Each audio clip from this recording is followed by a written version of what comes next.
time around, we have one of the icons of the industry with us, none other than Doug Boucher from Indiana University. And Doug, I'm not going to steal your thunder by trying to explain who you are and what you've done, because no one does that better than you. So can you please let us know a little bit about your background and what you do there?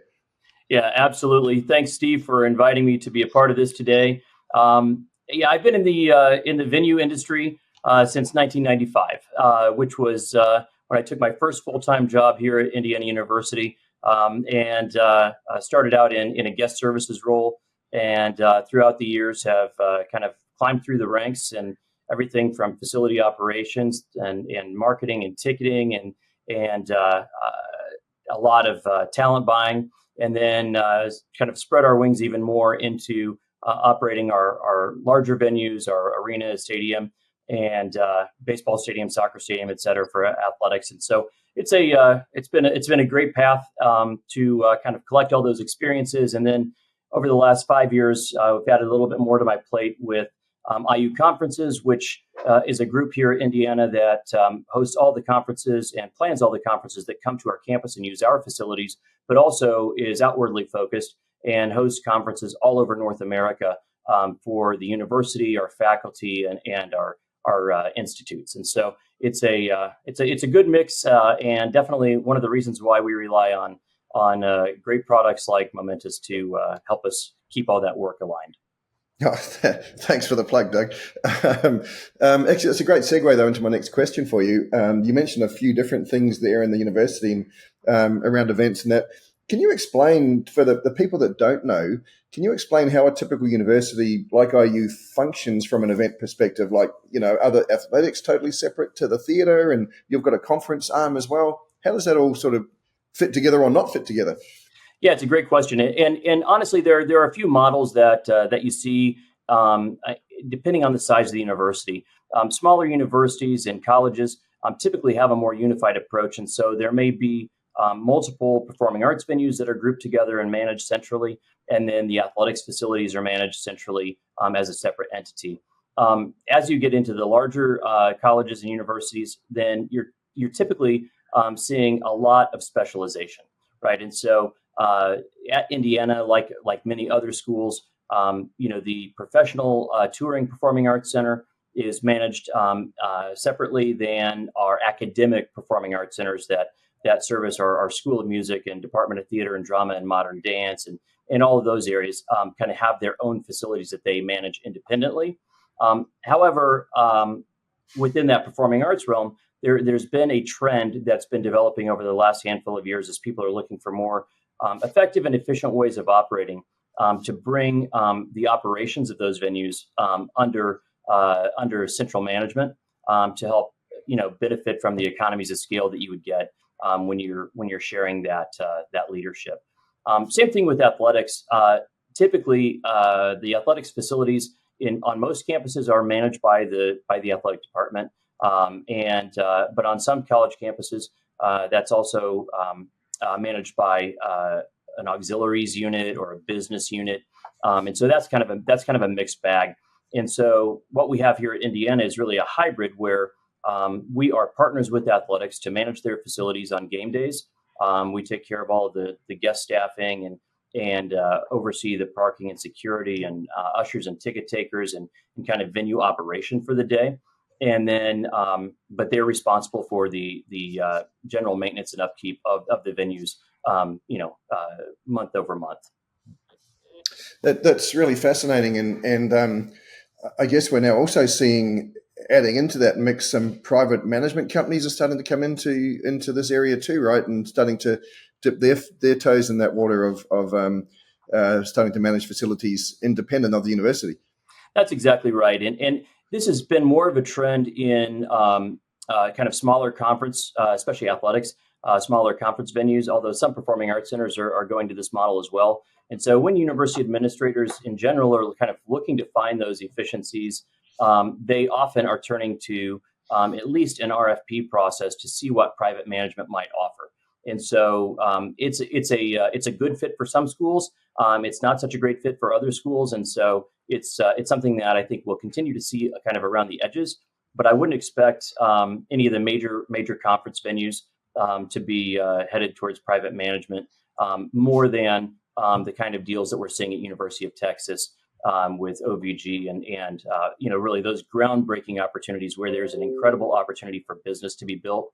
And so that's something that they're, I think, looking for. But those are very unique opportunities. What do you think then is going to have the biggest impact on universities from a technology standpoint over the next few years?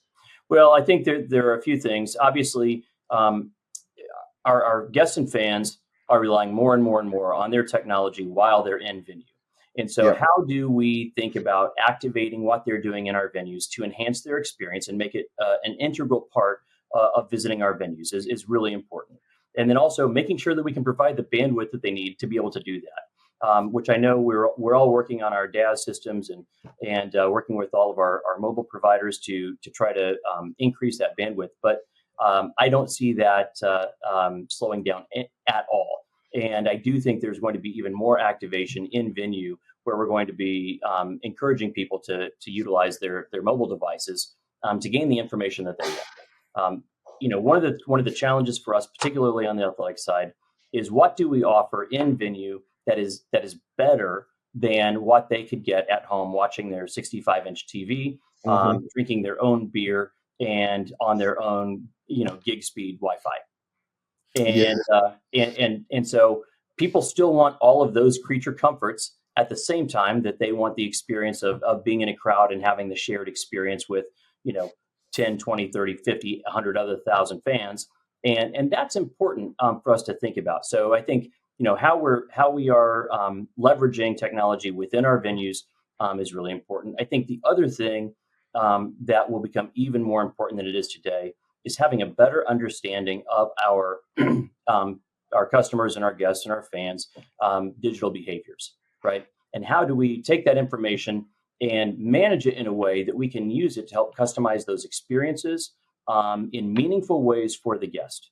And that's difficult because there's a ton of data out there on all of our customers right now. The difficulty I think a lot of universities are having is how do you get that information and whittle it down to something that's actually actionable in a relatively easy amount of time and effort. And when you've got hundreds of thousands of fans, it is really important to figure out how we can effectively and efficiently get a snapshot of who those guests are and how we can make sure that we're enhancing their experience. One of the things that's unique about higher education is that we do hold a lot of data. And so we've got this opportunity to have an experience with a guest or a fan that may start from the time that they're a prospective student coming to the university when they're 15 or 16 years old, all the way through the end of their life cycle as a fan and potentially alum or donor. And so right now we're finding that all of those pockets of data are very hard to unite. And so they're held in different systems. The Alumni Association or the foundation or development arm of the university may have a totally different advancement system than we do have for the enrollment system or student information, which may be totally different than the system where students are coming into the knowledge of the university by being a prospective student. And then when they're actually here, they may be interacting with us at our venues and be in a Ticketmaster system or a Paciolan system. And so there are these pockets of data that are very valuable and important, but they're held in multiple systems. And so how do we start to develop a way of providing a 360-degree view of that customer, guest, alum? And that's important because our guests want to feel like we know who they are. They share a lot of data with us. The return on that is us having a better sense of who they are and providing them better experiences. And so if we don't have ways of piecing that data together to get that whole picture, then I think we're going to be missing the boat. Yeah, I think you're absolutely right. You touched on, if we can encompass all what you said there under the umbrella of big data, we just have no idea how to use it. Exactly. And and that's what we've got to unlock is how do we do that? So because whether we like it or not, with technology, the consumer behavior is coming into the venues, right? Yes. And so I do things on my phone at home, and I expect to be able to have those same experiences at the university, or at the event. I had the privilege of going to my very first college football game this year, not so long ago. 109,000 people, and quite an experience. I don't know how you replicate that in your own, like you said, in your comfort of your own home. I don't think you can, and that's certainly something we've got to hold on to, that in-person experience, but complement it, like you say, with technology. No, that's great. Thank you. I really appreciate your insights. And look, thanks again for joining us for the Innovators Series. Getting your perspective is always insightful, and I'm very privileged to be able to call you an industry colleague, but also a personal friend. So appreciate everything you do for not just at IU, but for the wider industry in general, with your volunteering with IAVM and the like. So Doug, thanks so much, and as always, it's been a pleasure speaking with you. Thank you, Steve, and thanks for the opportunity to talk with you today. It's always great to share ideas and get your perspective as well. So thank you.